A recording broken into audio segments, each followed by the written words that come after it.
আজকে 20 তারিখ, 20 জুন। আমরা যাচ্ছি আজকে নর্থ বেঙ্গল। আমি পরশুদিন ফিরেছি স্টকহোম থেকে। আর আজকে একটু ওটা অন্যরকম এক্সপিরিয়েন্স করার জন্য আমরা খুব বুক করেছি, যদিও এটা দুজনের বদলে আমি ভুল করে 4 জনের বুক করে দিয়েছি, বাট ঠিক আছে। আর নর্থ বেঙ্গল এখন একটু বৃষ্টি হচ্ছে, কিন্তু সেই সবুজ ডুয়ার্সকে দেখতেই আমরা যাচ্ছি বর্ষাটা ভালো অনুভব বর্ষাটাকেও অনুভব করার জন্য। তো দেখতে থাকুন ভিডিওটা। আমার বড় যে আসল ভিডিও আসবে সেখানে কিন্তু পুরো দেখাবো।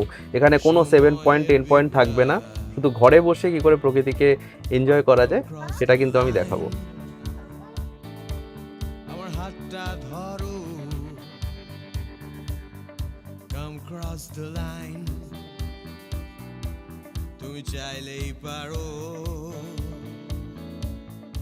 এই অন্ধকার